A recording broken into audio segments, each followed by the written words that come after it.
हमें पता है हम अपनी वीडियोस से आपके दिमाग को घुमाने में कोई कसर नहीं छोड़ते हैं, लेकिन आज हमने सोचा क्यों ना कुछ एक लेवल ऊपर किया जाए। तो दोस्तों कैसा रहेगा अगर हम आपको ये बताएं कि बबून बंदरों की वजह से सबसे बड़े शेरों की प्रजाति पूरी तरह से नष्ट हो गई।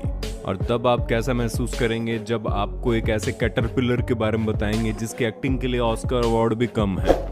और भाई साहब, अगर आप 30 सेकंड से ज्यादा पानी में अपनी सांस रोकने पर घुटन महसूस करते हैं, तब तो आपको हमारे वीडियो में दिखाए जाने वाले कुछ ऐसे लोगों से तो मिलना पड़ेगा जो घंटों तक पानी की गहराई में रह सकते हैं। जी हाँ, हमें पता है इन सब चीजों को सुनकर ही आपके मन में एक्साइटमेंट बढ़ गई होगी। तो फिर देर किस बात की है, चलिए शुरू करते हैं हमारी रोमांचक वीडियो।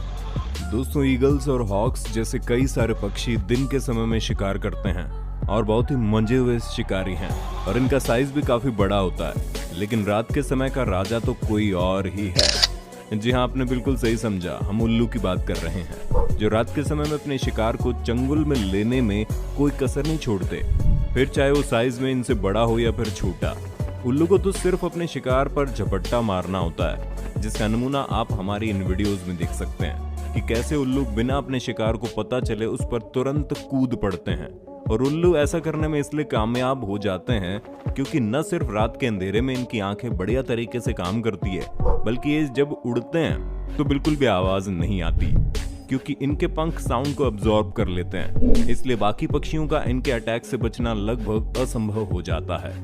अच्छा चलिए दोस्तों, उल्लू दूसरी बर्ड्स पर अटैक करते हैं तो ये समझ में आता है, लेकिन क्या कभी आपने सोचा है कि बंदर शेर के बच्चे को किडनैप कर सकते हैं? जी हाँ, सुनने में चीज भले अजीब लग रही हो, लेकिन ये जो बबून बंदर है ये बारबरी लायन के बच्चे को उनसे चोरी करके अपने साथ ले जाते हैं। और कई ऐसी फुटेज भी सामने आई है जहाँ पर ये बंदर वाकई में शेर के बच्चों की पूरी केयर करते हैं, जिसे देखकर शुरुआत में तो लोगों को समझ ही नहीं आया कि आखिर एनिमल वर्ल्ड में हो क्या रहा है। भला एक बंदर शेर के बच्चे की देखभाल क्यों करना चाहता है?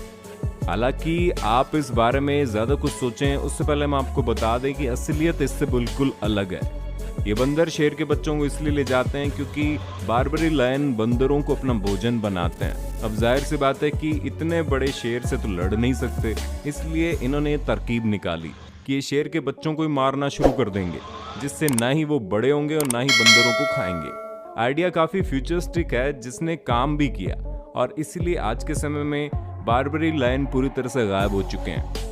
बंदरों का शेर के बच्चों को मारने का जो भी कारण हो, लेकिन चोरी करना गलत बात है, ये तो हम सभी जानते हैं। पर ये बात आप ऑक्टोपस जैसे चालाक जानवर को कैसे समझाएंगे, जो अपना भोजन पाने के लिए बिल्कुल मास्टरमाइंड वाला दिमाग लगाते हैं और आपके इकट्ठा किए हुए भोजन पर ऐसे झपट्टा मारेंगे कि आप भूल ही जाइए कि आपके लिए कुछ बचने भी वाला है।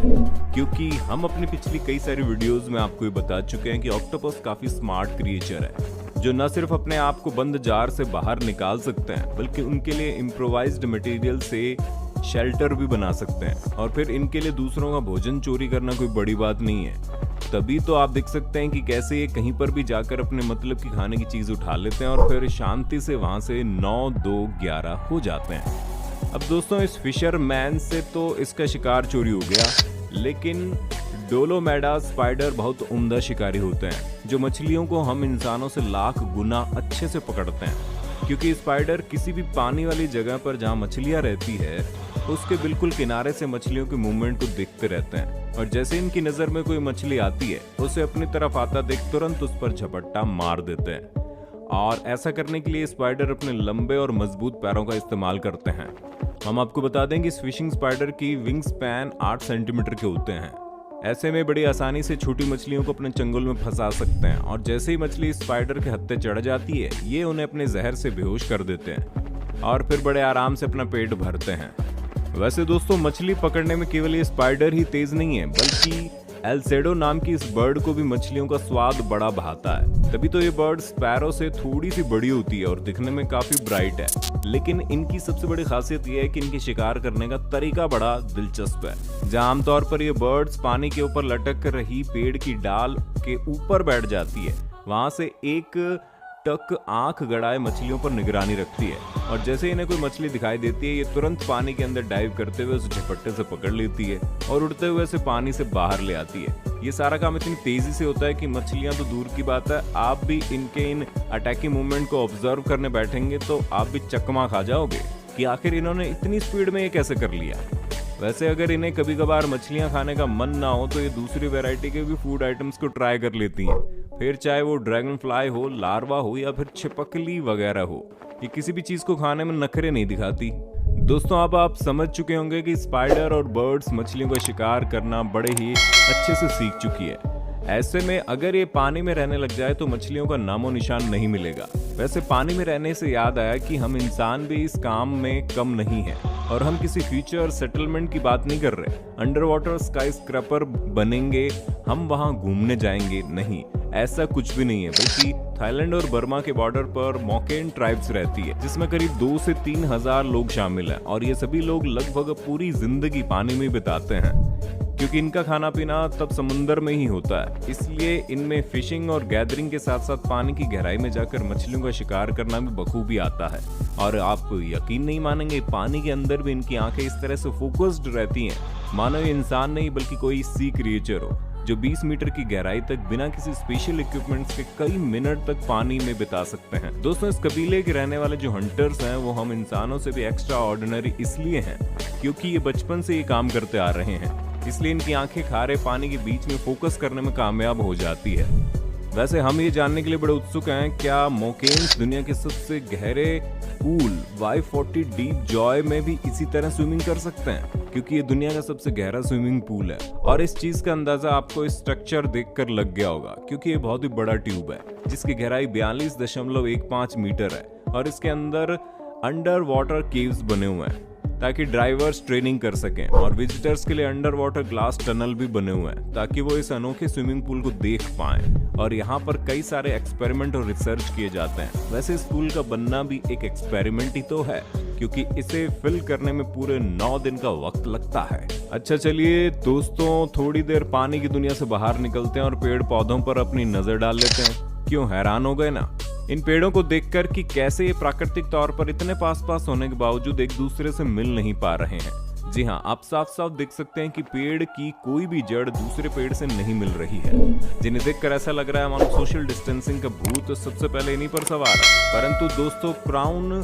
शाइनेस नाम के इस अनोखे फिनोमेना के पीछे की क्या वजह है, इसके बारे में वैज्ञानिक तक नहीं जानते, इसलिए वो करीब 100 सालों से इस पर रिसर्च कर रहे हैं। हालांकि कई लोगों का कहना है कि पेड़ जिस तरह सांस लेते हैं ठीक उसी तरह से अपनी ब्रांचेस को दूसरे पेड़ से टकराने से भी प्रोटेक्ट करते हैं, जो वाकई में काफी इंटरेस्टिंग है। अब आप मिलिए ऑस्कर अवार्ड के हकदार इस कैटरपिलर से, जिसे देखकर एक पल के लिए आपको भी ऐसा लगेगा कि ये कोई सांप है, पर हम आपको बता दें ये सांप नहीं बल्कि ऐसा कैटरपिलर है जो अपने आप को बचाने के लिए सांप का रूप धारण कर लेता है। और अगर केवल रूप धारण करने से काम नहीं चलता तो ये सांप की तरह एक्टिंग करके सामने वाले को डराने की कोशिश करते हैं। हालांकि इन कैटरपिलर के अंदर किसी भी प्रकार का जहर नहीं होता है कि ये किसी को नुकसान पहुंचा पाए, इसलिए अपने मुंह को इस तरह सिकोड़ लेते हैं कि इसका शेप बिल्कुल सांप के मुंह जैसा बन जाता है, जिसे देखकर कोई ये कह नहीं सकता कि ये सांप नहीं कैटरपिलर है। वैसे दोस्तों, जानवरों में होने वाले बदलाव के पीछे का एक बड़ा कारण हम इंसान भी हैं, क्योंकि ये जो बटरफ्लाई आप देख रहे हैं इसका नाम पेपर्ड मोथ है, और इसका ओरिजिनल कलर ऐसा ही है जैसा आप देख रहे हैं। मतलब इसकी व्हाइट स्किन पर आपको ब्लैक कलर के डॉट्स देखने को मिल जाएंगे, जिसकी वजह से ये अपने आप को आसानी से पेड़ों के बीच छुपा लेती है। और सब कुछ ऐसे ही चल रहा था, पर जब इंडस्ट्रियल एवोल्यूशन हुआ तो काफी ज्यादा पोल्यूशन फैलने लगा, जिसकी वजह से इन तितलियों के पंख ब्लैक स्पॉट में बदलकर पूरे ब्लैक कलर के हो गए। यानी कि एयर पोल्यूशन का सीधा सीधा असर इन तितलियों की स्किन पर पड़ने लगा, जो नेचुरल तौर पर ब्लैक कलर में बदल गई। हालांकि पोल्यूशन पर जैसे जैसे पकड़ बनाई गई वैसे वैसे अब इनका कलर भी ब्राइट होता जा रहा है। अब आप समझ लीजिए कि किस तरह हम इंसानों द्वारा की गई एक्टिविटी जानवरों को इफेक्ट करती है। बाकी आपका इस पर क्या कहना है हमें कमेंट में बताइए, और इसी तरह के इंटरेस्टिंग वीडियोस को लगातार देखते रहने के लिए अपने होस्ट दोस्त सैम के इस चैनल को लाइक, शेयर और सब्सक्राइब करना ना भूलें। धन्यवाद।